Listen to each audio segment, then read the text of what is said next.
There it is. Someone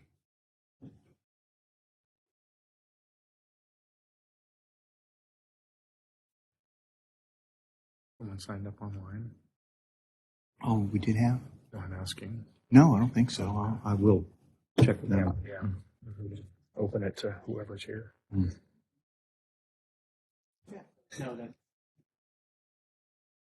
Our microphone down? Is that? Yeah. I think so. Is it all our microphones, or is it? Okay. Oh, they're all down. I can hear people now. Oh, very good. Thank you, Ms. Ryerson. All right, now that we have our equipment tentatively working, I suppose, I will open the public hearing. I believe nobody signed up to speak at this public hearing, but if you do wish to speak at this time on this subject, for the public hearing only, this is your time to address the council on the item under public hearing, and you'll have 5 minutes. If you come up to the podium, you can state your name and address for the record. Madam Clerk, could you read what the public hearing is about tonight? Would it be on the biannual budget? Yes. Okay. It's AB 22-139, Ordinance D-139. It's on the biennial budget for the calendar years 2023 and 2024. And would this just be for general commentary or any sort of specifics that we have? This is for citizens to give their comments on any of the documents they've seen. Okay. All right. Well, it doesn't look like we have anybody who wants to speak on this item. So now I will close this public hearing and we'll move on to citizen comments. Now, this is your time to address the council on city business. You'll have 5 minutes. When you come up to the podium, please state your name and address for the record.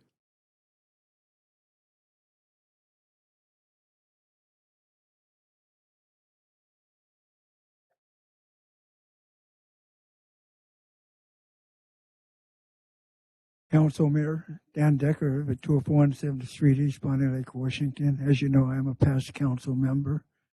And I'm going to speak on inflation reduction. Inflation is caused by too much money chasing too few goods. That means there are only two ways to reduce inflation: reduce the growth rate of the money supply or increase the growth rate of the economy. The Inflation Reduction Act does neither.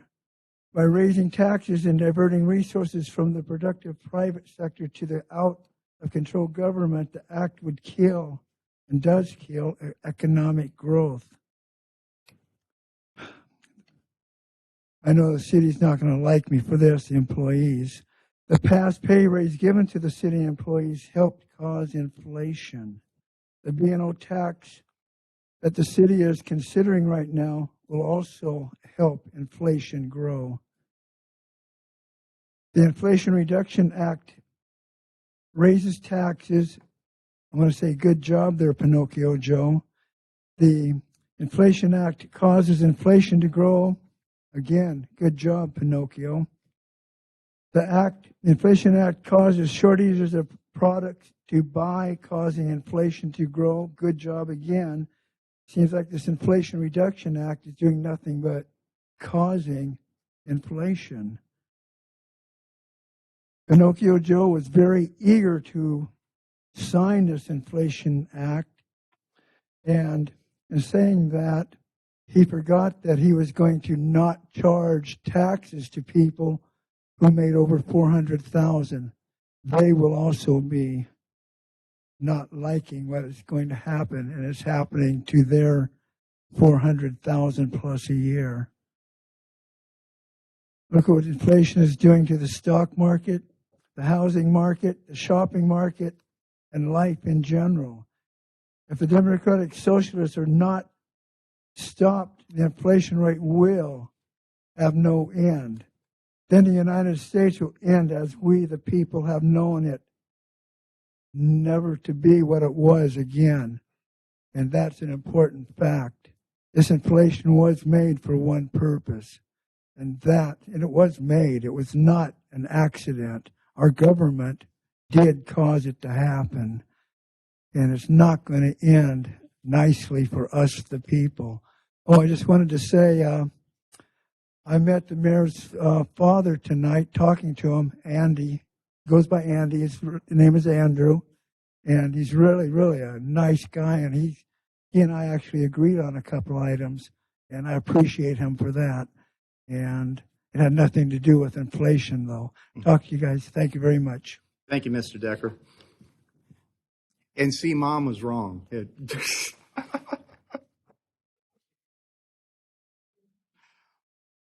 All right, do we have anybody else looking at the door? Oh, yes, sir. I'm calling.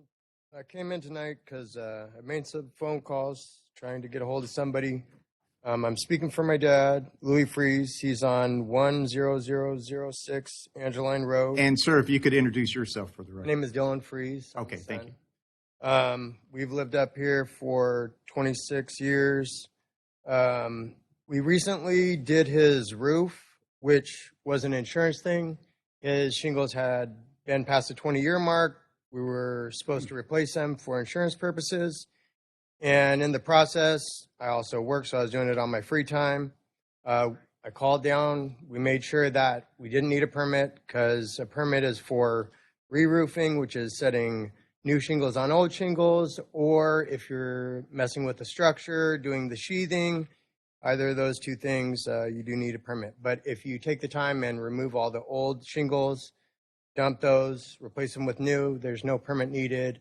I have the international building codes. I talked to not just the permit department initially, but then Pierce County. I have how those say that we are exempt.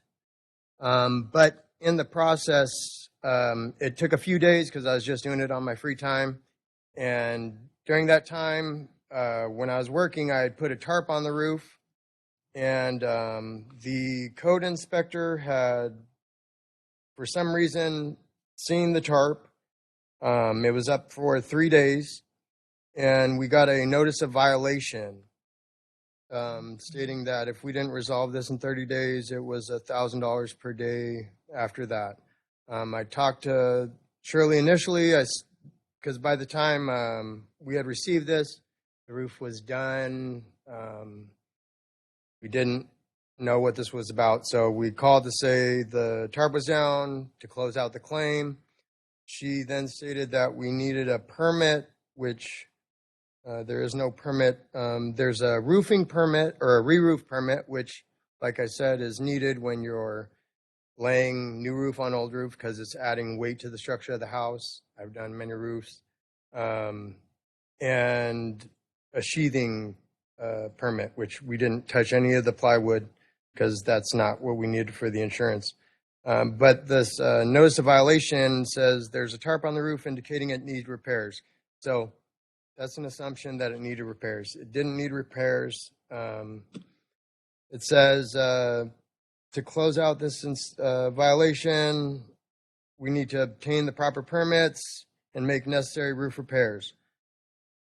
There wasn't any repairs needed. There was no permit because the only permit that is available is a re-roof permit, which we didn't re-roof the house. And we decided after, this was stressing out my dad because it's his house. We're just trying to take care of it for insurance purposes. He's low income, it was just for insurance purposes. And we were trying to rectify this, so we decided to pay the permit fee, which I obtained the permit, the re-roofing permit, just because she said if we got that, she would drive by, close it out. Then it changed to she couldn't drive by and close it out. We needed a sheathing inspection. The only issue is after the roof's already been laid, you can't check the sheathing, the wood underneath. You'd have to have the whole thing ripped off. Yeah. So we've kind of been at a standstill. I've called down. I've left you messages. I've tried to No, I do recall. contact everybody I could just to close out this claim. Mm-hmm. And for some reason, we are just at a standstill. I called the permanent department 5 times. Never got a call back, never got an answer. But instead, I was told through the code enforcer that we got misinformation and it had changed. So we're at this weird situation where we need to close out this violation because it's a pretty threatening penalty of $1,000 per day after the 30 days. And we're just not understanding what steps to take when we didn't get a permit because one wasn't needed, as far as I know. I understand that. Do you happen to know when the 30 days was quoted to you by our code enforcement officer? That would have It's been starting- as of the 31st Okay, so we still have some time to, of a few days ago. yeah, a few days ago. Yeah. Okay, that would be your 5 minutes, but if just hold on a second, and I see Mr. Johnstone is writing down notes because he knew who I was going to direct it to, and we do have our deputy city attorney here as well who might look into ordinances or something along those lines as to where the miscommunication came in.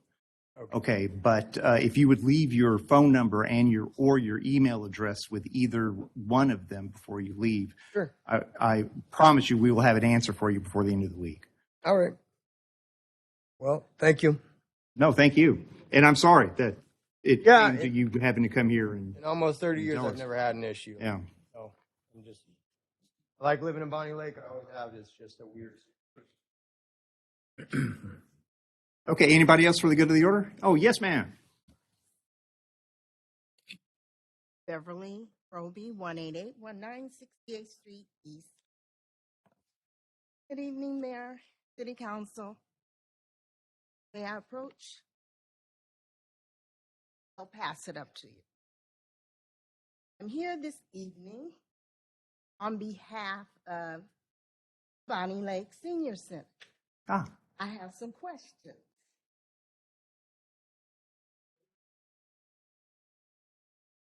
Currently, I would like to ask, when was the last proposal, financial proposal, for a new facility for the Bonnie Lake Senior Center?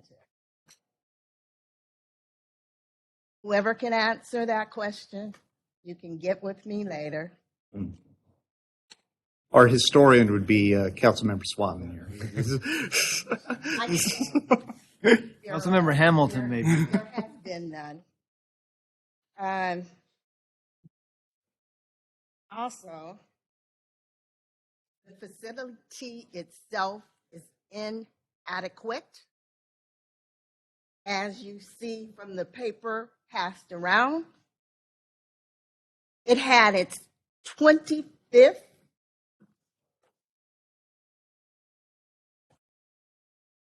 You're looking at it, Mayor? I am, yes, ma'am. Yeah. We're now year 32, almost. That facility has not changed. It is inadequate. Our tax dollars as seniors have paid for, let's see, we have rebuilt 7 schools. The city of Bonnie Lake has this facility. The fire department, when it was on Locust, has its new building. I know the police department has a new building because it was just a house when I got here. Why has no money gone towards the Bonnie Lake Senior Center? There are no rooms for anything. You have people standing outside in line trying to sign up for things. The offices they have no personal space in there. You can't even put a divider in those small rooms. The kitchen is not a commercial sized kitchen. And if any of you would have been there today, you should have been embarrassed. Because the amount of people that were in there that we had today, it was almost overflowing. There's no place for exercises. There's no classrooms in there. There's nothing. It is inadequate for this day and time. And it's a shame.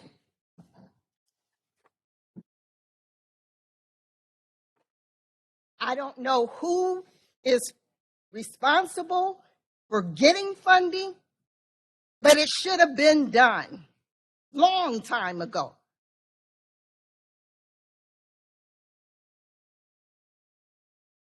And this is sad. It has not been painted. I've been a volunteer since 2020. You have a restroom in the a stall in the women's restroom that had tape on it when I got there, and tape still to today. You don't have facility managers that can fix things. That building has not been painted. There's nothing. What I did hear about the maintenance, I saw the beautiful building for the maintenance department. And then I heard that you want to tear down what they're moving out of and do a parking lot for boat launches. You people need to put some money into the senior center. You're taxing us to death. You're taking seniors' property by eminent domain. You need to do something for the seniors in this community. Thank you. Thank you, ma'am. Do we have anybody else for the good of the order?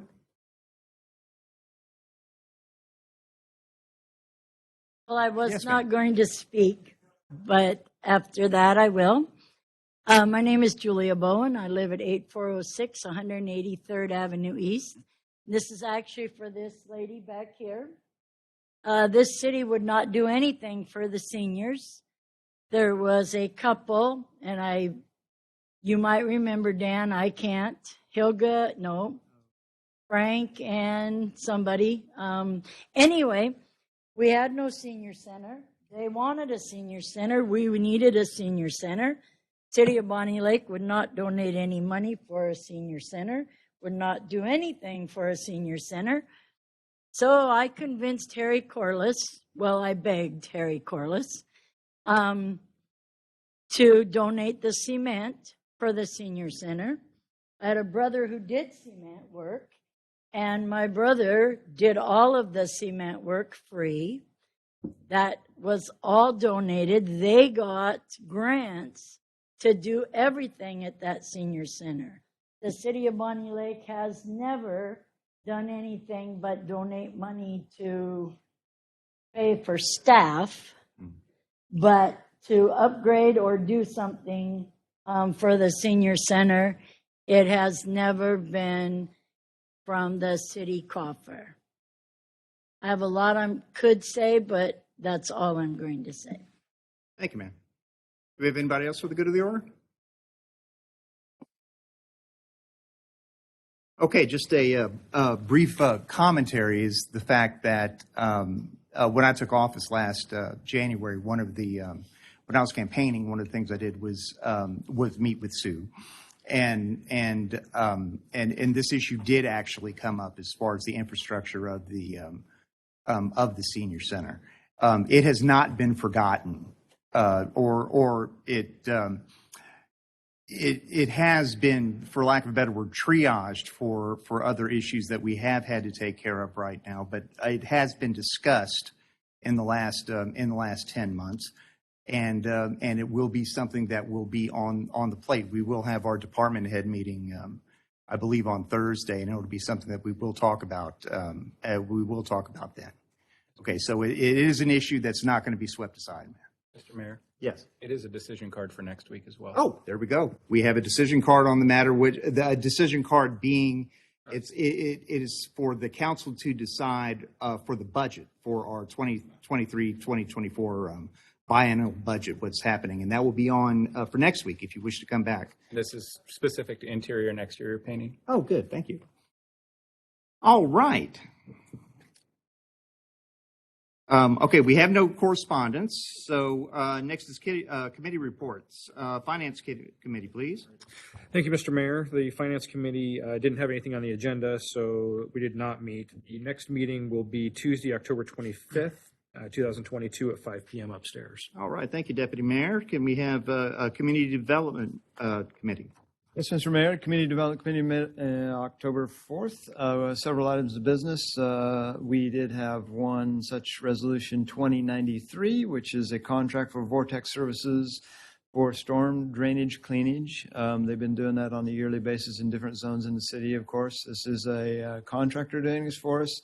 The city does some of this work also, but of course, you know, the flex of being able to do a lot more of the work over a shorter period of time and appropriately using labor utilization rates, that a contract is a very effective way to go. And the committee agreed with that and moved it forward to tonight's agenda for possible adoption.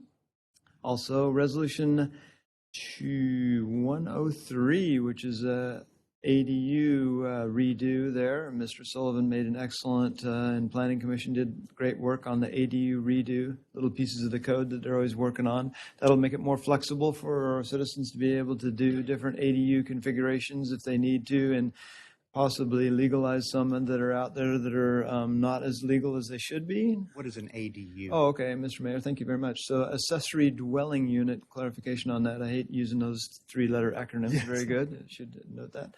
That was moved forward for approval also. And then we also had the issue of the Allen York pay to park kiosk situation there. We're trying to get some ideas. It's actually in the budget, of course, and we're getting some bids back on the longer parking lot piece, just some ideas right now to see what that would look like, you know, a kind of a walk-up kiosk kind of thing where your spot. The idea is to kind of head off some of those issues with the multifamily folks using that as overnight parking or something over there. Kind of like how the state parks work. Yeah, something like that. We could, you know, turn it off or on or required or not required, but that's, you know, a little longer, probably long-term discussion on that one. And then those were items that we had that evening. Thank you. All right, thank you, Councilmember Swatman. Public Safety Committee. Thank you, Mr. Mayor. Public Safety Committee met today at 3:30 upstairs. Before I start in the meeting, I want to recognize that East Pierce Fire and Rescue had lost a firefighter, Jeff Conover, on Thursday due to a cardiac event off duty. So there will be some services coming up. It looks like the 21st, but please check out East Pierce Fire and Rescue's Facebook page or Twitter page if that will be a public event and location and time. Going into our meeting, though, Chief Parkinson did give a East Pierce Fire and Rescue update. They did get a public safety grant for up to 12 firefighters, so they're going to be looking at doing that shortly, hiring for next year. They did have a very successful open house on October 1st with about 2,000 to 3,000 people stopping by throughout the day. We had a great report from Chief Jeter from the police department. Call volumes are up. Larceny, motor vehicle theft, DUI, arrest, theft, everything is trending with the legal cases that changed last year. Well, that's a big surprise. Yeah. Yeah. All chiefs will be out of office Friday through Tuesday for a chiefs convention, and Detective Sergeant Hogue will be in charge. So if anyone needs anyone, that will be the person. We do have one vacancy still in the police department. We are attempting to hire a lateral with some options there if we're unable to do that. Yakima has decided to move on from long-term commitments for 2023 with the city of Bonnie Lake and most other jurisdictions. So we may be possibly moving to SCORE for that. More to come as that develops. There was a successful Coffee with the Cop last Saturday with Lamppost Coffee. Thanks, Val, for hosting that, and Chief for putting that all together. We had a discussion about Emerald Hill School and various school zones, possibly a photo enforcement in school zones. So that might be a further discussion we'll be having. We had a report from our emergency management coordinator, and the website is now up. So if you go to the Bonnie Lake website and go to the executive page, there is an emergency management page there. You can now sign up for Bonnie Lake alerts as well as PC alerts, Pierce County alerts. The emergency management committee had EOC training in September with some exercises, and there are scheduled trainings in November December, January, and February as well.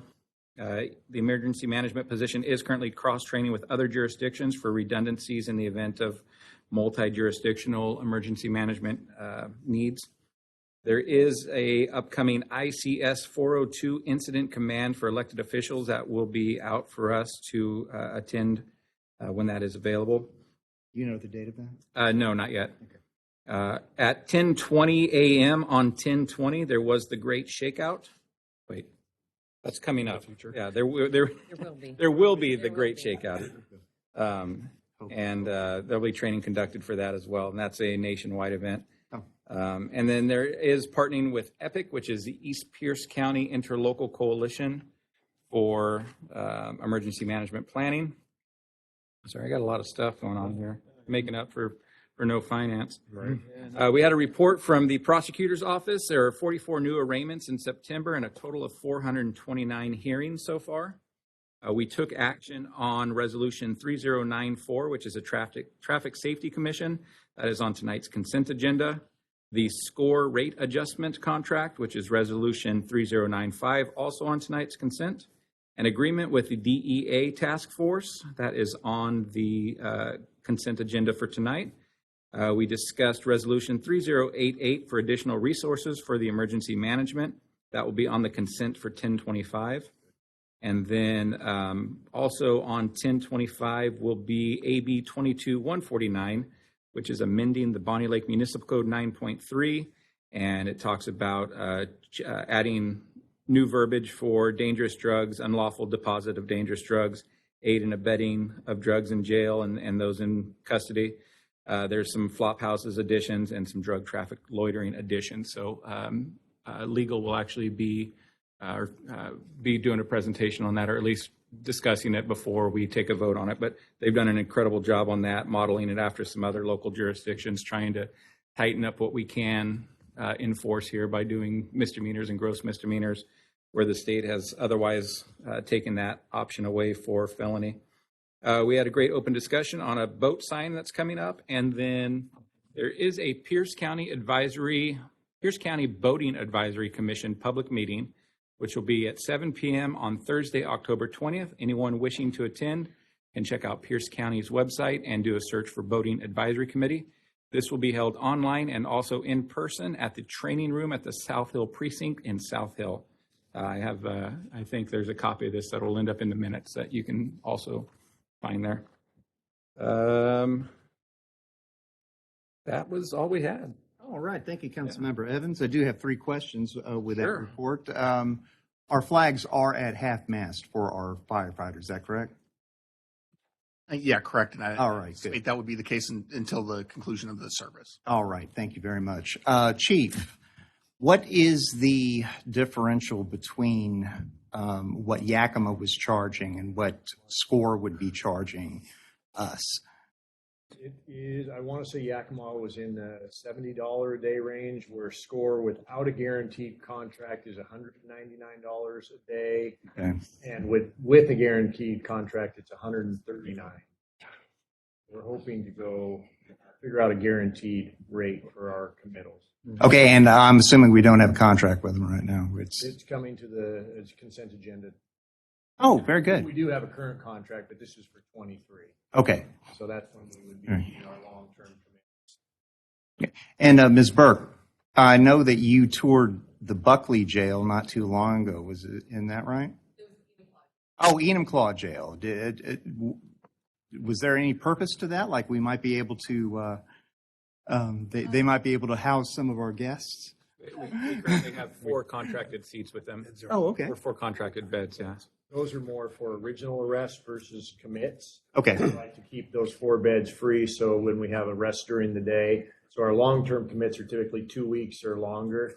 We usually had sent those over to Yakima, but now we have to find somewhere else. Pierce County is having a staffing crisis. Gallup doesn't have the capacity, and Enumclaw is a small jail too, so we need to find somewhere for the long-term. All right. Thank you, Chief. All right. Let's move on to the consent agenda. Is there a motion to adopt? So moved. Second. All in favor of adopting the consent agenda, say aye. Aye. All opposed? Okay, the consent agenda for October 11th, 2022 has been adopted.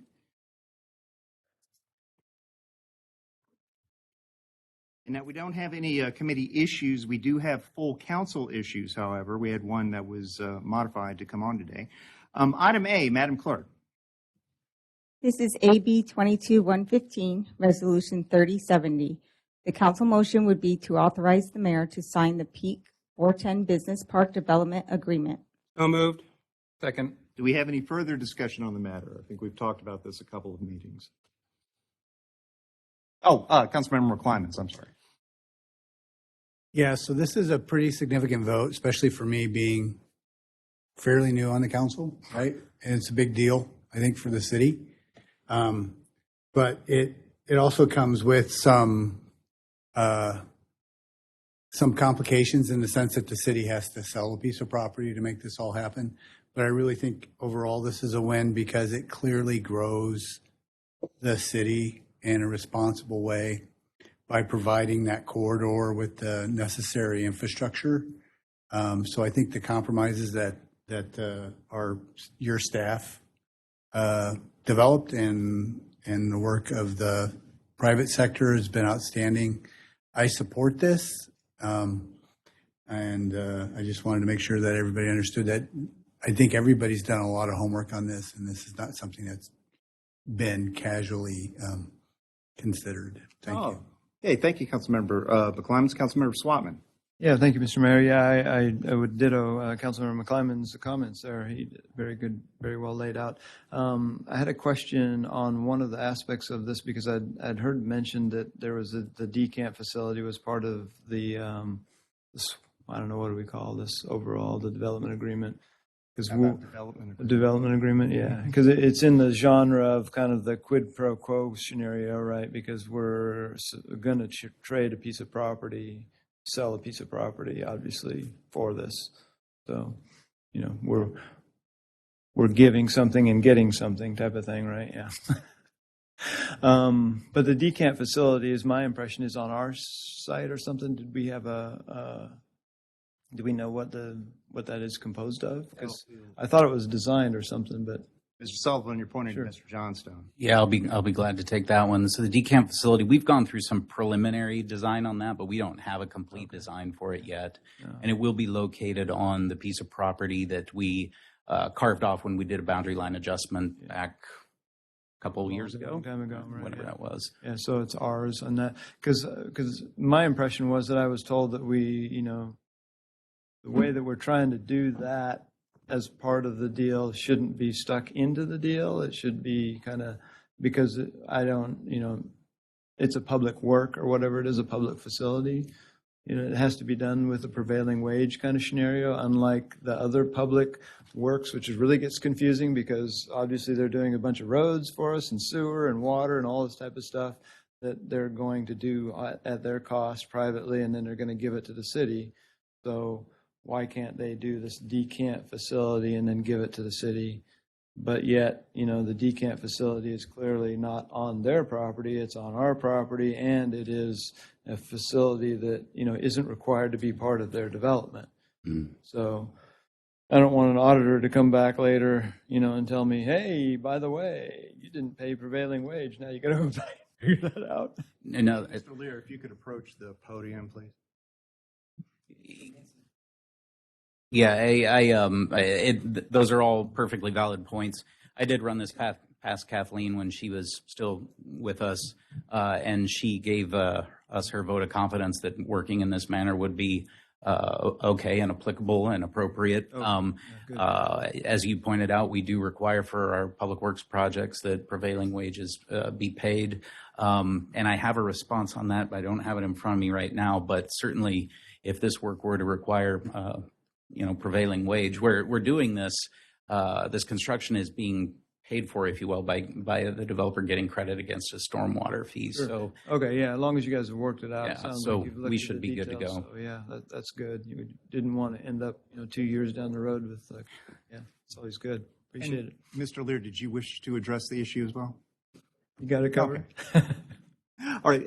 Any further? Okay, Councilmember Watson. Thank you, Mr. Mayor. I just want to compliment the a 410 peaking group to put this together. This is a huge process. We had a lot involved. We talked about for years since I've been on the council. Trying for us to do this ourselves would be more than we could ever afford. And now with them putting everything together to acquiring this property and get so much infrastructure put in for us, along with the roundabout in 410, which is what the state wants to have us out there, and the jobs here. This is a big win for all of us, a win for them, and everything for our future growth in Bonnie Lake. So I'm looking forward to this going faster than we ever could have done 5 years from now, or 5 years ago. So I appreciate their hard work and the city's hard work put together. Well, that is an amazing hat, Councilmember Watson. I just saw it for the first time. Thank you. I have 30 to choose from, so I try changing them. Any further discussion or commentary? All right, are we ready to take it to a vote? Okay.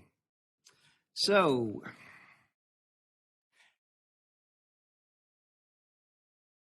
where am I? There we are. Okay, on AB 22-115, Resolution 3074, resolution of the City Council of the City of Bonnie Lake, Pierce County, Washington, authorizing the mayor to sign the Peak 410 Business Park Development Agreement. All in favor say aye. Aye. Any nays? Any opposed? Any abstentions? Okay, looks like it was unanimously voted in, Madam Clerk. All right, item B. This is AB 22-114, Resolution 3098.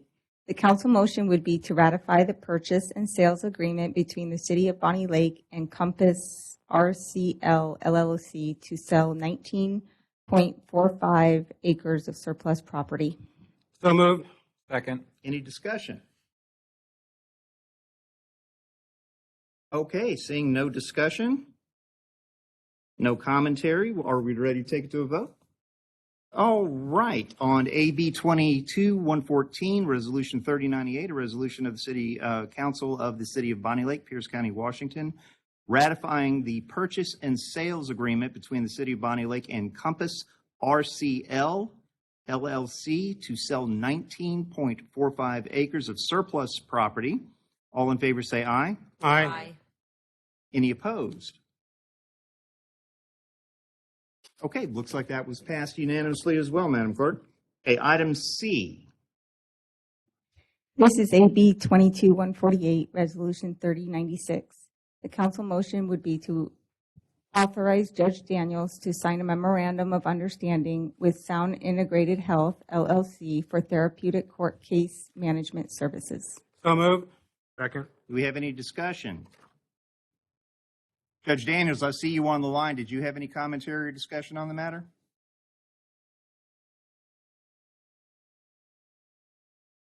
By her silence, I would say no. So are we ready to vote? Okay, on AB 22-148, Resolution 3096, a resolution of the City Council of the City of Bonnie Lake, Pierce County, Washington, authorizing Judge Daniels to sign a memorandum of understanding with Sound Integrated Health, LLC, for the therapeutic court, community court, case management services. All in favor say aye. Aye. Any opposed? Okay, looks like item C was unanimously passed as well. All right, so for D, we will now go on for the decision card presentations. Mr. Vodopich, the floor is yours. Yeah, thank you, Mr. Mayor. Picking up where we left off last week and by the agenda that was amended earlier, this is the proposed full-time equivalent for the emergency manager position. The emergency manager position is currently funded through December of 2023. This would make it a regular full-time employee and fund it in 2024 and beyond. As noted in the decision card matrix, it is identified in green, so that means that those items are included in the mayor's proposed balanced budget. Okay, before discussion, Councilmember Evans. Just for clarification, it shows money for fiscal year 2023. Is that funded from the grant? It's kind of a weird thing because it almost looks like it's. Do you mean it shows money? I'm sorry, Councilmember Evans. Ms. Ryerson. The 2020. Can you hear me? I can hear you. In the 2023 column, there's a value there. Is that is that value, that's currently being funded through the grant, right? Or ARPA, whatever? There is no grant funding this, no. The council elected to fund this out of the general fund for 2022. It is listed that it's in the mayor's budget. Sorry, stumbling over my words over here. It's in the mayor's proposed budget, as John had said. But no, there is no ARPA funding on this. Okay. I just wanted to clarify because you'd mentioned funded. It's currently funded through 2023. Correct. Yes. Okay, and that funding is. I'm sorry, it is not. It is funded through 2022. Okay. Okay, because it says here it's currently funded through 12/31/23. So that should actually be. No. Yeah, in my notes, let me verify, but I believe that is funded through 2022 only. It was a 1-year approval. Okay. Yeah, emergency coordinator ends 2022. I thought the offer letter says 2023. Yeah. That would be an error. It was funded through 2022.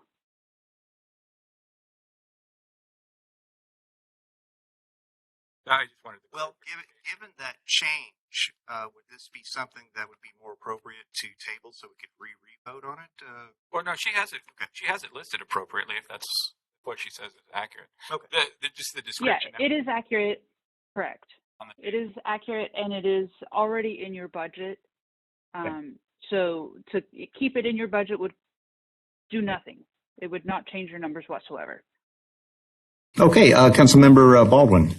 So I have a question then. So from the 2022, as you're saying, the position, coming to a close here shortly, was that funding also from the general fund as well? The previous Correct. funding? Correct. The council elected over a year ago to approve this funding on a limited term basis and to address it again at this budget process. Do we have any further discussion? Councilmember Swatman. Thank you, Mr. Mayor. No, I was just still the same type of comment that I had previously when we were in this discussion. Is I definitely see the value in the work being done here and love the stuff that I've seen that's come out of this particular position. But I'm, in a odd situation, of course, is more than happy to fund the work, but not the employee, because I don't like it when we have to, stick ourselves with more employee count, head count, all associated things that go along with actual employees, as opposed to just, being able to fund the operation. Because if it was a contract or if it was a service or something that we were subscribing to, yeah, love it. I think it's great. I don't see that individual cities, would necessarily have a particular position like this, because even, as identified previously, when we've tried to form coalitions between the cities, some of them were like, oh, well, we don't need that. It was like, well, how does Ording say they don't need an emergency management position, or they don't even want to coordinate with us on one, or what's the deal with that? So, all those complicated efforts, and then, we get requests that come forth with other needs in the city. And I want to ensure that the administration has the maximum flexibility to do what they need to do when situations come up, whether it's, putting people in jail, or they need to, do some senior center repairs, wherever they want to flex their money to. I think that, is just why I don't like to hire employees, because you're guaranteed that you have to pay for them 24/7, 365. So there you go. Thanks. And Councilmember Evans. I'm still just having a hard time because I don't feel like we would have hired her for a 6-month position. Mm-hmm. It was 12 months. Okay.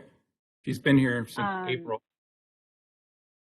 Yeah, I think it was approved, I believe, for the first of the year. I'm trying to find the council meeting in which it was approved.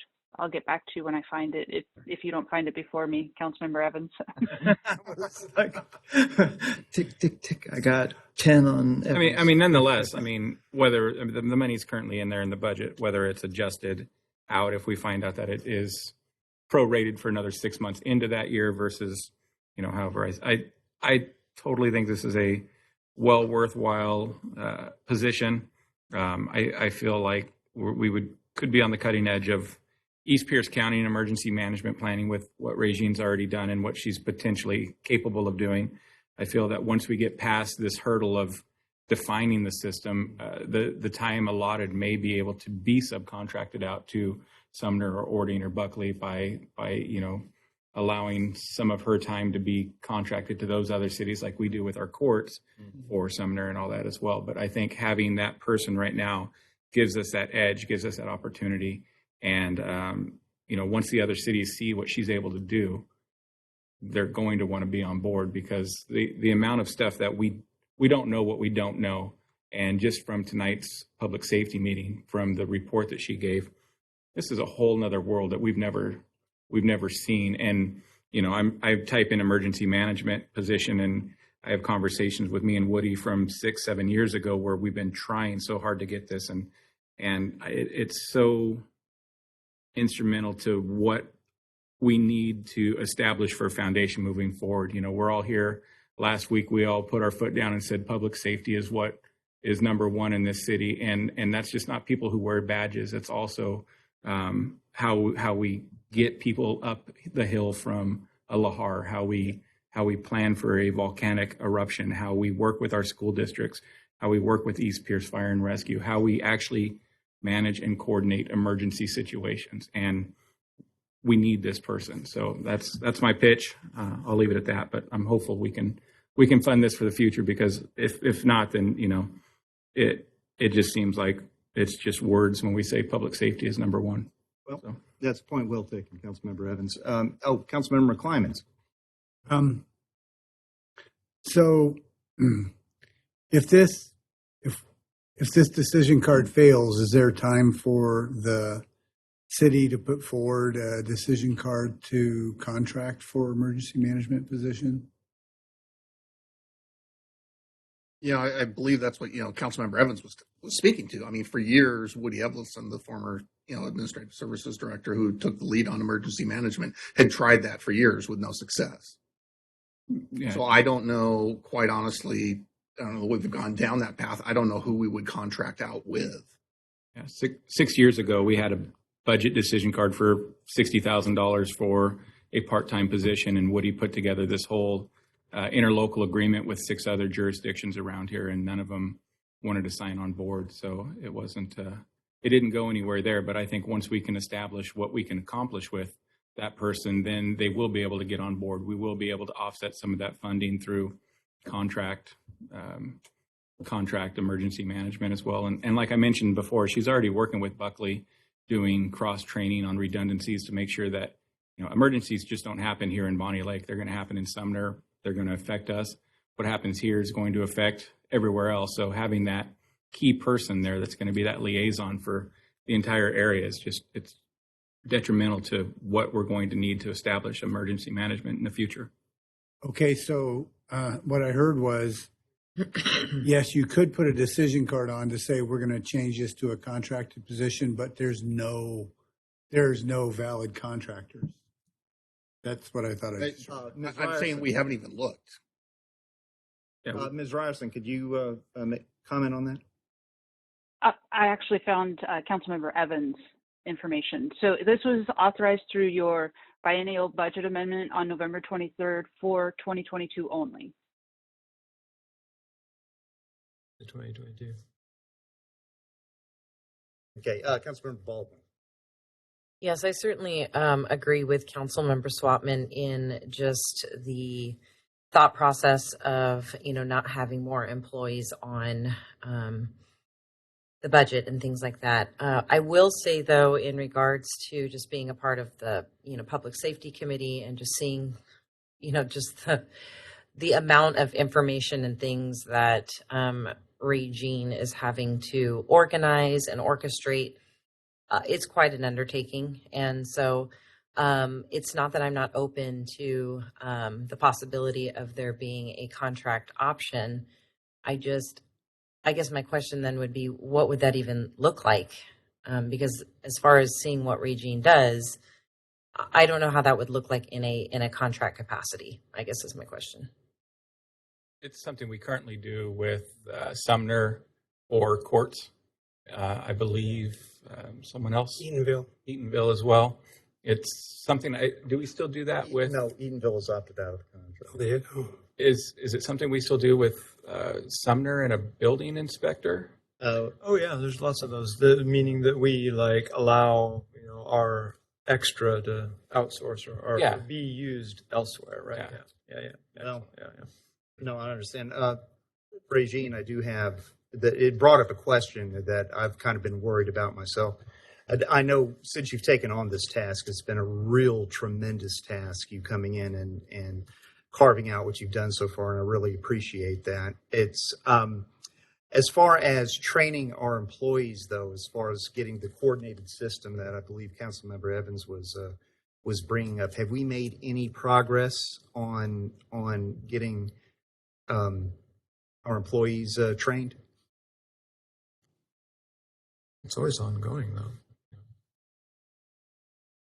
I'd like to say that before we can fully train our employees, we actually have to have the procedures and plans in place to train them on. The first 6 months of this has really been working with our East Pierce Interlocal Coalition to identify those plans and get them moving. We have, in the meantime, however, established our EOC team. We've begun meeting monthly. We've also established an emergency management committee, which is essentially the directors here in the city, and then myself, where we meet to guide the program and identify some of those planning needs that we need to train our staff on. We held our first, we held our first EOC exercise my first month on the job when we conducted the 2022 Lahar exercise. And then we held our second one at the beginning of this month, where we actually prepared our staff for how to just thought processes and then response protocols when we had the red flag warning issued, and what that would look like. Knowing that the Sumner Grade Fire was so impactful here in the community, we wanted to make sure that everyone was prepared to be able to think through the process. And quite frankly, we were lucky with the Sumner Grade Fire that it did not skip over 410. Yeah. So. So now what I'm in the middle of is completing an actual EOC activation plan. And so this is actually what Councilmember Evans was. So I have drafted an EOC activation. It looks like it's going to be also adopted by the other 6 cities and towns within our East Pierce Interlocal Coalition. Nice. So we can all cross-train, so that should Buckley need assistance, we can offer that, or should we need assistance from one of the other jurisdictions. It gives us something to specifically train to. So we've been moving and shaking with the training, but we do have more to do. All right. Thank you very much. Any further? Oh, Councilmember Watson. Thank you, Mr. Mayor. As I talked about last week, I think she's done a phenomenal job getting this all put together and a lot of work to it. But I also mentioned about incorporating other cities within this program. Now, she's been reaching out to the cities, and I think it's great. They're actually reaching back to her. And I would like to see something put in this program where in the next couple of years, she's getting something put together where when she's helping them, they're getting some type of money coming back to us. We're putting so much together. I don't want to just hire someone that we're going to take care of this entire program. As I mentioned last week, I don't like to hire new associates.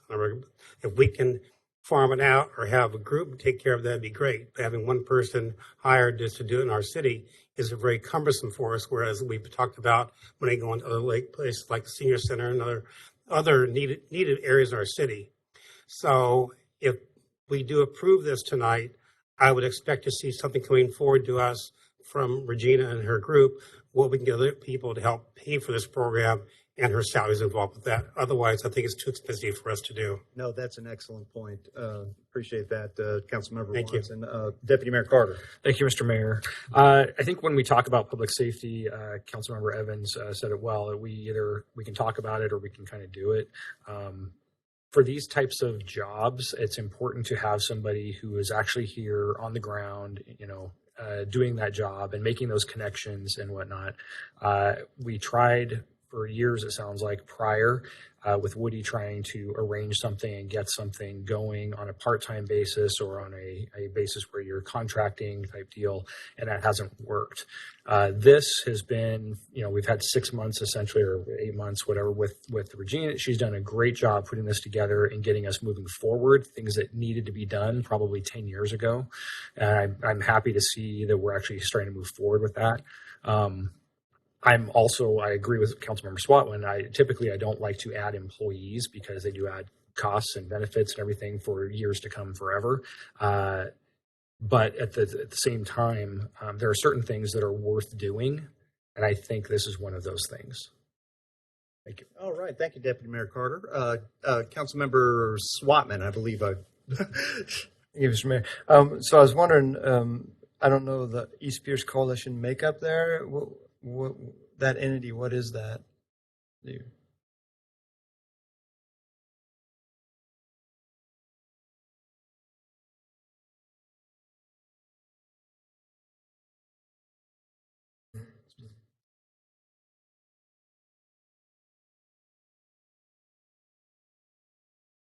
For planning purposes.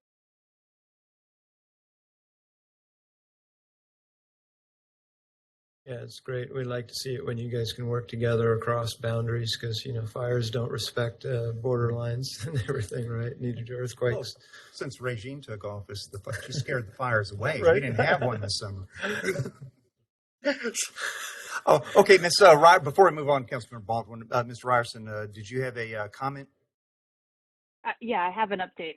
So digging a little bit deeper into the packet, I see where the confusion was back in November 23rd, 2021. We were in the middle of a budget amendment. I can only budget for the 1 year. However, the decision card that was brought forward to you guys was a 2-year decision card. So the intent was to pay for 22, 23. However, obviously, we can't commit those funds without your approval. But so that makes sense as to what John was saying about the offer letter being 2 years. The intent was to do this for at least 2 years. That being said, it sounds like you guys are kind of mixed across the board. My suggestion would be, since it is in the budget and it was the intent of the prior council that approved this to be a 2-year project, to allow it for 2 years, and then we bring it back at the mid-biennial review again, and then you can see progress and whatnot at that point. Okay, Councilmember Baldwin. Sort of like we're bringing the cops back.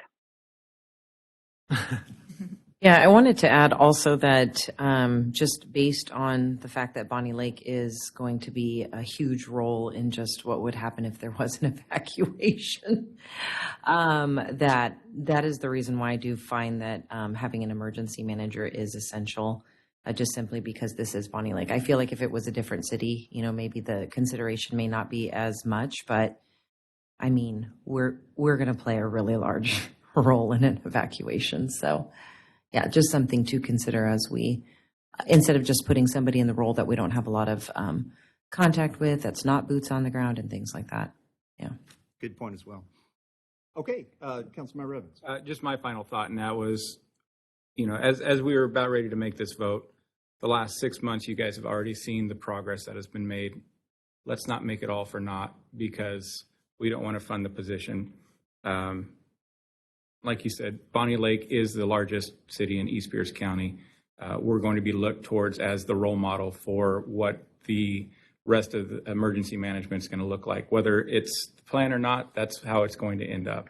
So if we could be the leaders on this and take that and run with it, I think we're going to be better off as a city. So that's my pitch. Thank you. Sure, you said this was already funded. It is already funded. 1 more year. Yeah. For 23. Well, it's currently funded 23, 24 on this. If we do nothing tonight, it passes. Well, yeah. It would be approved. It's funded until the end of 23 right now. Well, no, it is. Yeah. Well, that was the intent, but because she can only do a biennium budget, we did this in the middle of a budget. So the intent was for 2 years, but she can only do it for 1.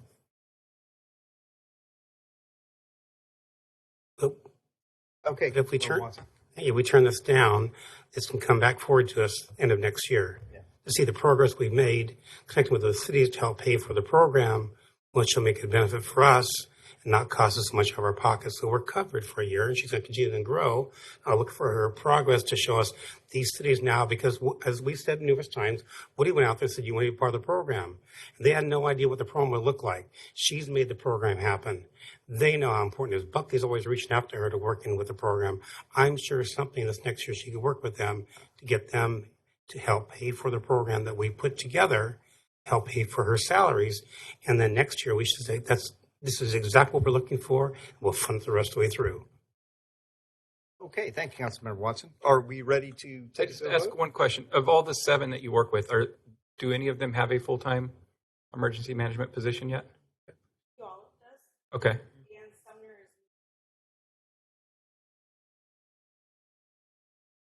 Okay, great. So a city half our size.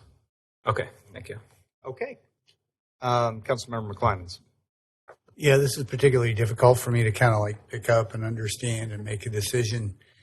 Growing the city is good. We did that tonight. Growing government, not my favorite thing to do, right? I think we can grow the city without growing government. I think the judicious application of resources says, especially for time-boxed sort of activities like developing an emergency management plan, are best contracted. I think, though, based on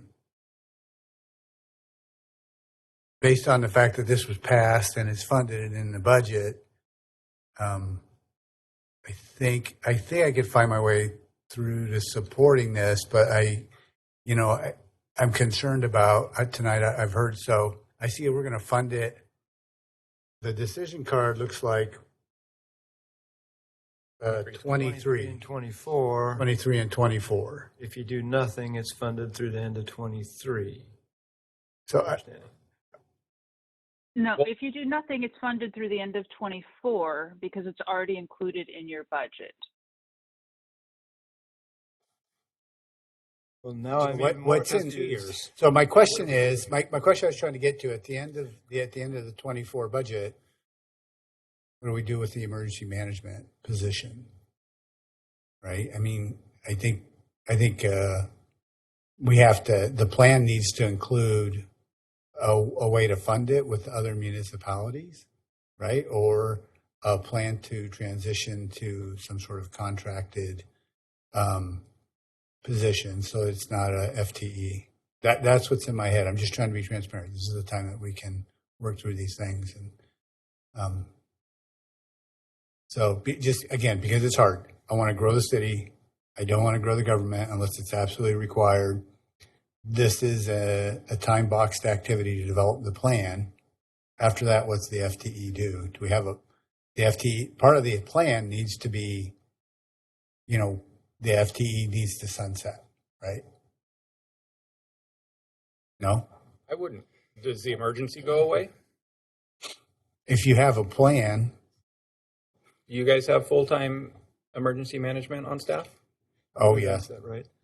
Would you contract that out? Would your company contract that out? They contract everything out. The guys at the gate, the guns are contracted out. And I look at them every morning going, you have a gun? Yeah, I know, right? Yeah. That's the same with us too. We are DOT regulated TSA activity, for Department of Homeland Security and all that kind of BS, right? So ICS qualified, yada, yada, yada, yada. And we contract it out. But that doesn't mean that city should or should not do that because it's different, right? It's a municipality. Yeah. There's not one person on, one person on staff on either companies that is the full-time coordinator for those contracted positions at all? No. We just call an 888 number and say, help. We're all trained. That's the key, right? Is to have the staff have the level of comfort to take over that 24-hour first period. Yeah, yes, Deputy Mayor Carter. Thank you. I see the difference here as we are a government agency, and one of the things government is supposed to do is public safety. And this is directly related to that. It's in the name, essentially, right? This is what this is all about. We are one of the largest cities here in Pierce County, and I think we have to take a leading role on this particular issue just for our citizens. This is what we get together to do. This is why we create government, is basically to deal with emergency situations. So if the emergency does not go away, the emergency changes, the city changes, there's all kinds of things that change. And so plans need to continually change and relationships need to continually change because people come and go from different cities and jobs and whatnot. If you have somebody who is contracted, maybe they spend a little bit of time going around and trying to get this stuff done, but it doesn't really happen. I think we've seen that for the last 15 to 20 years versus what Regine's been able to do in the last, 6 to 8 months. So I'll just leave it with that. Thank you. All right. Thank you, Deputy Mayor Butler. Councilmember Fullerton, we have not heard from you tonight. Yeah, so another thing is that we had budgeted for a $750,000 generator or something like that. And Regine was able to get that a grant to supply this massive generator during an emergency that we're only going to have to pay, 2%, 5%? Yeah. And so when you're looking at, 15,000 versus 750,000, I think she's pretty much covered her salary for the next 7 years. And she's also essentially, we're talking about contracting out possibly, but that's basically what she's done. She's brought together all of these 7 cities to work with Bonnie Lake, and she's coordinated all of this and created the EPIC EOC, which is the East Pierce Interlocal Coalition. Brought all of that together. We had our first LAHAR practice in I don't know how many years, and that was in April, I believe. And then we're having the Great Shakeout, which is going to be October 20th at 10:20. So 10:20 and 10:20, and just all of the websites starting to get up and running. The citizens can go to Bonnie Lake website and they can sign up for emergency alerts to come to their phone so that if there is an emergency, they know they can kind of grip themselves together and figure out who they need to contact or what they need to do. Because we don't know if it's a fire, if it's a LAHAR, if it's, something else that's coming our way. At least we have an idea of what that emergency is going to be when we get the alert, and we can start planning, getting our bug out bags or whatever we need to do to get out of town. And that's all Regine. That's what she's done for this city, and I think she's more than paid for her salary. Okay, thank you. Are we ready to take it to a vote? Okay. So on this decision card matter to fund our emergency coordination matter, I don't have it here. I don't have an official title for this, Madam Clerk. What exactly are we voting on? Emergency manager. Yeah. Okay, to fund the emergency manager for full-time funding. All in favor of fully funding our emergency manager, say aye. Aye. Do we have any opposed? Nay. Nay. Okay, so we have 5 ayes, 2 nays. Right. So 5-2. All right, let's move on. Great. Thank you, Mr. Mayor. Now we're moving on to the general fund decision card items. As our CFO mentioned last week when we briefed you on this, these are one-time expenditures, and it would be appropriate if we do fund them that we reach and dip into our ending fund balance for these expenditures. The first one is the comp plan update. Mr. Sullivan has briefed us several occasions of the required comprehensive plan update that we have to get done. We did get a $125,000 grant from the Department of Commerce. The total effort is $375,000. However, less the grant, it would be $125,000 in both fiscal year 23 and 24. Okay, is everybody familiar with this? Do we have any discussion? Okay, let's move to a vote. All in favor of accepting the comp plan, say aye. Aye. All opposed? I believe that was unanimous, Madam Clerk. All right, on to our next one. As we all know, we're building the turf field out at the Moriarty property, so this is an either-or decision. It's either going out and hiring a firm to do the turf maintenance contract or purchase park maintenance equipment in fiscal year 23. Okay, any discussion? Oh, Councilmember Fullerton. Yeah, so I was just looking at the decision cards earlier, and it looks like if we purchase the equipment that's needed, we're looking at 25,000. And then if we contract out, then it's going to be just for 2023 and 2024, it would be 77,000, but that's going to be something that's going to have to be ongoing. But if we just purchase the equipment, then your people, our maintenance would be able to utilize that equipment to make it an ongoing, like we don't have to continuously pay out. The will be able to is an interesting phrase. As you know, the Parks Division has one employee at this time. So if the decision of the council is to purchase the equipment and turn it over to the Parks Division to do, then there's going to be level of service issues with completing maintenance at other city facilities. We're at the point right now we have to prioritize what we're going to do because we can't do it all. We're not staffed for it. Okay, Councilmember Watson. My thought process in this too, I've gone back and forth. We should buy the equipment and move on. But then again, excuse me, we need to have someone kind of teach us how it's being done. The outside service come in for 2 years, get it figured out. Because like you mentioned, we only have one person the law take care of in a short time. We have a very expensive field and turf we need to take care of. So I think it should be done properly by an outside service, understand what's happening, then buy the equipment 2 more years from now, and we'll have the staff online and ready to go.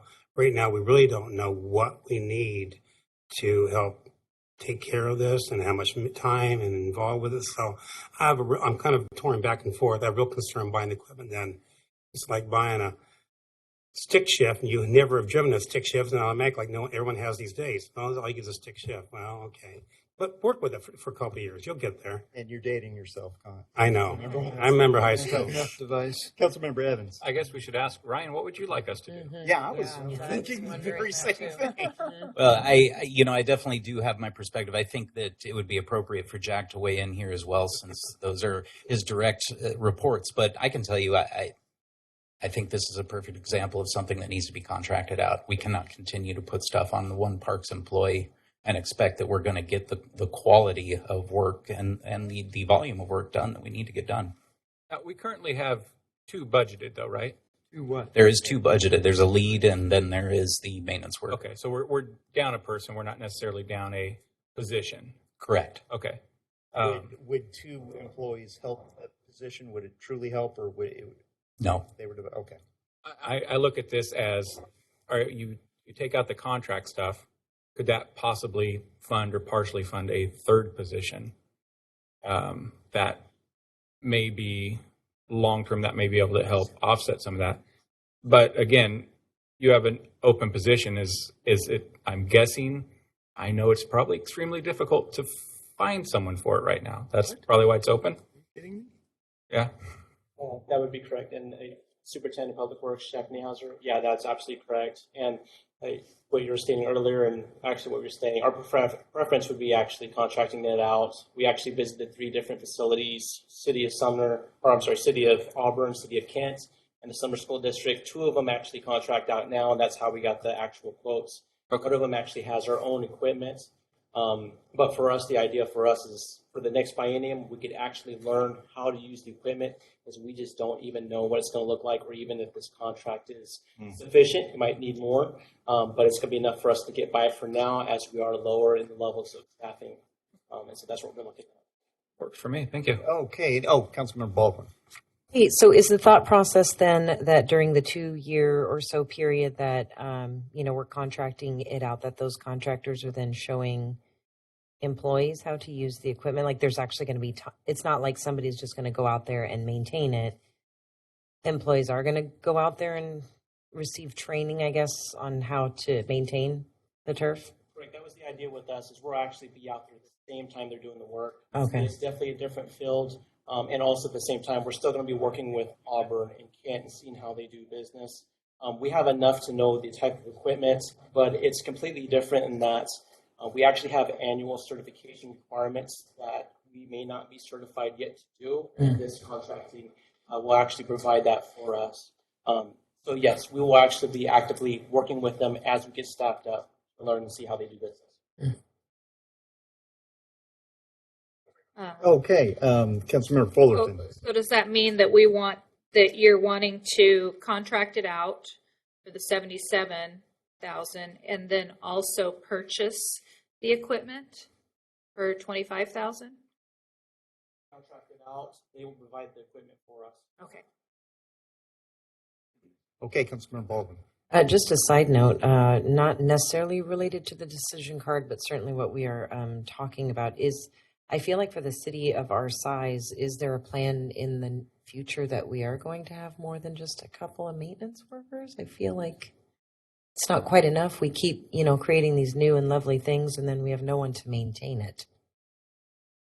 Hence the painting issues and the senior center things not getting fixed and stuff.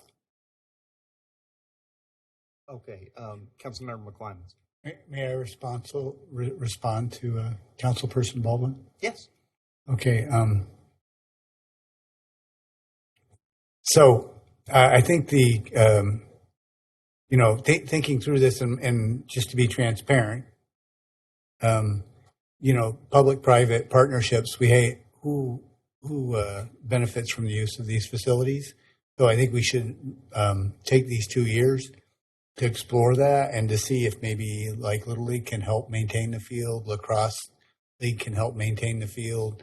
There's lots of opportunities there for a public-private partnership for the maintenance, and I think that's totally appropriate since if we build and they benefit, I think then we provide a service in the sense of the property and the facility, and they take the burden of the maintenance off the taxpayer. Okay, who had their hand up first? I don't know. How about we do it just in order? Deputy Mayor Carter. Thank you, Mr. Mayor. I couldn't agree more. I think this is the perfect opportunity for a public-private partnership. And I think this is the perfect opportunity for city government to contract so that we don't get more FTEs, like we were just talking about earlier. I think it makes complete sense. And I've got a meeting coming up with someone also who might be interested in doing something like that. So I think continuing those conversations over this next 2 years could be very beneficial and something we probably don't want to jump into quite yet. Let's contract out for now and see where things go over the next couple of years. Okay, Councilmember Evans. This is not necessarily part of this, but the B&O tax that was presented would have funded 2 additional park people. So it would have doubled our parks to have 4 people there. Okay, any further discussion? Long term. Okay, so the way we vote on this is all in favor of contracting the parks maintenance position, say aye. Aye. Any nays? Any opposed? Okay, and for the record, all in favor of the parts maintenance equipment being bought and do it on a non-contract basis, say aye. All opposed? Nay. Okay, believe we have the vote is clear unanimously, Madam Clerk.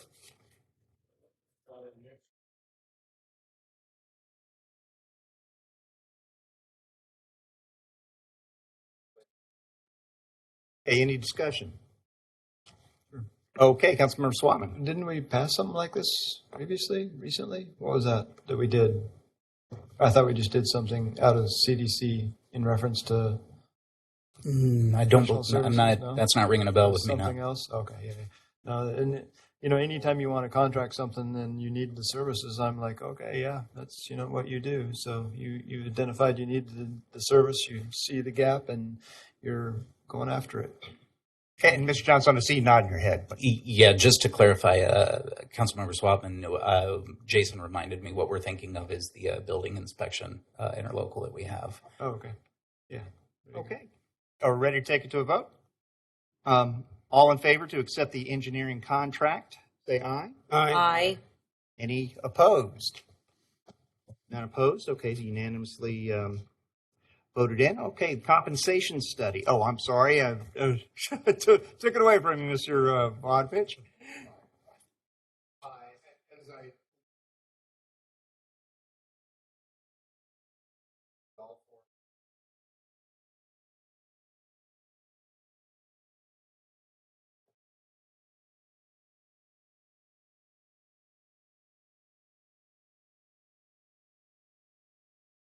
Turn on the microphone, of all city positions in order to help us with those negotiations coming forward.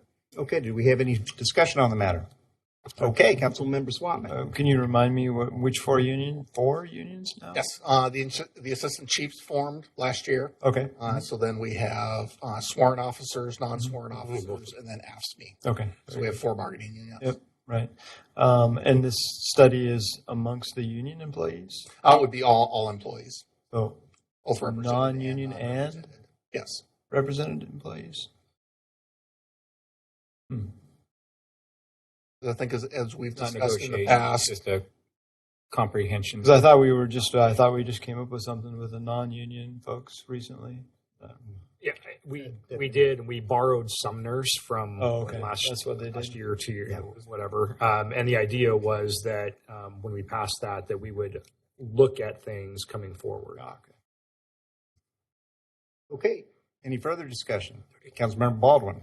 Yeah, there was just some items on this decision card that I wasn't very sure about. To me, if I'm reading this correctly, it's basically hiring a consultant, somebody to consult, to then tell the city how to, I guess, I see financial recourses. I see the surrounding job market as far as seeing whether certain positions are comparable, I'm assuming, in payment. I guess I wasn't really sure on some parts where it's saying system in a way that is fair to all employees. I'm not sure what they mean by that. Provides for internal equity. Not sure what they mean by that either. I do understand the last part, though. City's financial recourses into the surrounding job market. So I was wanting to, if we're going to spend money on someone consulting somebody, I just want to make sure it's worth spending the taxpayers' money on it. So again, this compensation study would not only look at, as you mentioned, Councilmember Baldwin, our external comparables, the cities that surround us based on size and population, but also internal equity. You have a court clerk versus an administrative specialist. And so you're looking at those job duties internally to ensure that those positions are treated equally internally to the system and receive similar compensation packages. Oh, I see what you're saying. Okay. Ultimately, the results of this study would be up to the council whether or not to adopt those findings from the consultant or not. And I see our HR manager, Mr. Sandler, popped on his camera. Did you have a comment to make, Mr. Sandler? Thank you, Mr. Mayor. I was just making myself available if there were any questions, but I do agree with John on what he said regarding internal equity and creating this foundation that this compensation study would create for future positions, and that sort of thing, and as well as negotiations coming up. All right. Thank you, Mr. Sandler. Councilmember Swatman. Yeah, and I think he identified the key there is the union negotiations, because this is a critical component of any negotiations with the union, is being able to document the wages. That's the real important part to me of it, is to have that documented. Well, it's actually, instead of 4 unions, I believe it's 3 unions and a union of 2. With all that, it's more marriage than a. Is that what it is? 3 unions and a marriage. Okay, any further discussion on the matter? Okay, let's take it to a vote. All in favor of accepting the compensation study, say aye. Aye. All opposed? Okay, that's unanimously passed as well. Let's move on to the Alan York consultant. Actually, with the passage of the Parks, Trails, and Open Space Plan earlier this evening, this one would drop off. That's the best news I've heard Good, so tonight. Okay, we'll now take a vote to accept fiber optic. No. Oh. Yes, yep, we're moving on to the fiber optic. No, too late. Okay, so any discussion on accepting the fiber optic network? We looked at T1 lines. T1 lines are a little, I'm a little old, yeah. we moved away from that about 15 Okay. years ago. What about coax? Real old. Yeah, actually, we do a lot with. No, we're on DSL now. Come on now. Okay, we ready to take the matter to a vote? All in favor of accepting the fiber optic network, say aye. Aye. All opposed? Okay, looks like that passed as well. All right, on to seal coating and parking lot striping in 2023 of the Allen York Park and then the Cedar View Park parking lot. Any discussion? All right, all in favor of accepting the Allen York Park Cedar View parking lot decision, say aye. Aye. Any opposed? Okay. All right, LED school zone signs. So we are proposing the Bonnie Lake High School and the Church Lake Road location for these signs. That actually, no commentary on that. Any discussion? Councilmember Watson. Well, but these are important. We've always done it when I was at public safety too before. These are replacing all the existing ones we have. So I read through this. What's going on here with this is the 104th Street currently it does not have any flashing beacons there. So this would be a new installation for a school zone that currently exists. The second, Church Lake Road flashing lights, is actually in conjunction with the guardrail decision card that you previously passed. These lights would go in conjunction with the guardrail on that Church Lake corner curve to further bring drivers' attention to the fact that that curve is coming and to be prepared and slow down and hopefully not trash our guardrail. Great, yeah. All right. Well, now to clear up a question for me, when you talk about the signs, would that include the road as well? The like a better word, the turtles that they put in the middle of the road that kind of flash for the pedestrians? This particular one is just for the lights itself, the beacons themselves. Okay. All right. Ready for a vote? Okay. All in favor of accepting the LED school zone sign, say aye. Aye. All opposed?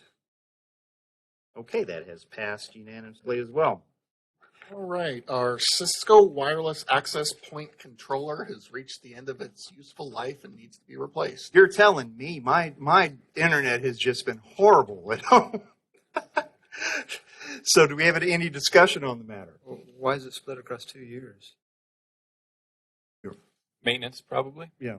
The second year is the just license. maintenance and licensing on the access points. Yeah. Okay. Ready to take it to a vote? All in favor of accepting the Cisco Wi-Fi access point, say aye. Aye. All opposed? Okay. Next item is our Emergency Operations Center mass care and sheltering supplies for $15,000 in fiscal year 2024. Any discussion? Okay, all in favor of accepting the EOC mass care and sheltering. Tell what time it's getting, right? All in favor, say aye. Aye. All opposed? Okay. Next one is also emergency management, food, water, and supplies. $10,500 in fiscal year 2024. Any discussion? Oh, Councilmember Baldwin. Yeah, so I read through this, and so just so I'm understanding, this is for emergency food, water, and supplies. Was it, I believe, for 2 total years, if I was reading that correctly? And then it's 1/5. But this is for city employees. Yes, that's correct. Okay. Have our emergency manager actually divvy it out so nobody just hoards it. Yeah, I guess this was one that I am not just kind of reading it right off the bat. I wasn't feeling very good about it, just because we're providing, I guess, emergency food, which sounds really great, right? That sounds like such a great thing. But again, like, we just have to be so careful in the ways in which we spend the taxpayers' money. And so this isn't one that I'm going to be supporting. Oh, Councilmember Evans. Correct me if I'm wrong, this is in the event of an earthquake. We're stuck in here. We can't get out. We're waiting on emergency to get to us. It's that. Yeah, I read it. Yeah, okay. Mm-hmm. And Reggie, did you wish to address the matter? Have direct questions, I'm happy to answer them. I mean, this is really the case of in an incident where we cannot get materials across the have staff say it's a snow incident and we can't get home and we have to shelter them overnight. We have a responsibility to feed them, and so that is specifically what this. Will our new public services building have enough over there as well, since they're leaving here at the end of the week? I want to park there. Yes. Okay. Mr. Mayor, if I could yes, Mr. Johnstone. Tag on to that a little bit of practical experience. So when I was at the city of Yelm, we all remember, was it 2012, the ice storm knocked out power all over the place. City of Yelm went without power for 3 or 4 days. No, I think it was longer than that, actually. In that time, the store shelves went basically bare, and the city did not provide this kind of stuff for their staff, and staff was working basically in the public works side 24/7. So city staff was stuck scrounging at the stores and eating hot dog buns and water for several days because there was nothing else to eat, and they couldn't get home because the roads were a mess, and it was a catastrophe I'd never seen anything like it before. But there's a real need for this should this happen, and we need to make sure that our staff is properly fueled up to be able to take on these emergencies when it happens. Any further discussion? Okay, let's take it to a vote. Oh, I'm sorry, Councilmember Swanman. It's not relevant. No, I would support Councilmember Baldwin's kind of thoughts there on that, and probably because it's clearly, as the directors point out, that it's something that needs to be done, should be done, and they should be done. The mayor should do this on a daily basis and make sure that tomorrow, if this happened, that he had the proper coverage for this. And so it comes to me, is this like I'm supposed to vote yes or no on a $10,200 50 when it was $9,999? It probably wouldn't even be for me, right? So I'm kind of like, yeah, I don't. Enough said. I'm not dealing with it. Fix it. You're the executive. Make it so. All right, thank you, Councilmember Swanman. Any further discussion? Okay, let's take it to a vote. All in favor of accepting the emergency food water supply, say aye. Aye. All opposed? Nay. Okay, so we have 5-2. If I did hear everything correctly. Okay. Yeah. So the next one we have is an engineering evaluation of the Allen York Park swim dock in 23 and a survey of the bulkhead in 2024. And this is as a result of the person running into the bulkhead and the damage that was done? In part, so it would address certainly that dock, but all of the docks that are there, the finger piers we have out there. Okay. Any discussion? Fancy finger piers. Okay, seeing no discussion, let's take it to a vote. All in favor of accepting the engineering for the swim dock and bulkhead, say aye. Aye. All opposed? Nay. Okay, so 6-1, I believe. The forensic cell phone software, we're going to drop to $9,999.99. Call it good. I will give Chuck the extra penny to Yeah, I'll give you the dollar right now if we don't discuss this. I do not know what forensic cell phone software is. I can talk. Find stuff I can never find in there. Looks like Chief wants to say. I can tell you what it is if you need to know, or I can drop it to $99.99.99. Call it good. Either way, this is to help our detectives get information off of cell phones and computers. It seems to be that's the way investigations are going, I'm told. So we need to have an expert on staff, and they need to have the software and the equipment to be able to do this. So there is a chance that we could get reimbursed by the Secret Service for this if he teaches a class for them. So we're hoping to do that, but this is kind of our backup plan. But that's what it would be for. Yeah, I can tell you from personal experience, Chief, that all investigations are now the body-worn cameras and the in-car videos. So I certainly understand. Okay, any further discussion on the matter? Councilmember McClymans. Yeah, I'm sorry I didn't ask this question earlier this week, but I meant to ask it is this evidence admissible then? Is that the whole point, that this would be done in a way that the cell phone records are admissible in court? Can I answer that one? Please. It depends on the quality of the attorneys. Councilmember McClymans. That is indeed what I thought it would be. Right. And that's the idea, though, is so the detective has the ability to get it off the device, then it would be up to the attorneys to get it to be admissible in court. Did he just put all the pressure on you? I have faith in Dina. Okay, any further? Oh, go ahead, Deputy Mayor Carter. I'm just going to throw it out there because I'm going through the exact same thing in the city of Pacific right now and trying to get them to do the same thing. I talked to ICAC, and they sent me to Underground Railroad actually for grant type stuff to take care of that training and the service. I don't know which particular one you're looking at, but I was looking at Celebrate specifically, and I found them. It sounds like they're going to end up paying for one whole officer and all their training and whatnot. So just a thought to throw out there. Yeah, they initially funded ours the same way. We're like in year 5 or 6 now, so the gravy train they're saying has ended unless we do some training for other people, which we're not. We're amenable to that. It's just there's no guarantee that it'll get done. It's like this is kind of a backup plan. So yeah, we're definitely looking to get somebody else to pay for this if we can. Gotcha. Thanks. Okay, any further discussion? Okay, let's take it to a vote. All in favor of accepting the forensic cell phone software, say aye. Aye. All opposed? Okay, unanimous. All right, the next one is for multi-factor authentication programs. Currently, we use Gold Key tokens for multi-factor authentication. This would move us into the cloud and go with a different service provider. I think many of you, when you do online banking or something, you get a text with a 6-digit PIN and you have to enter it into your system in order to log in. Did I get it right? Okay, yes.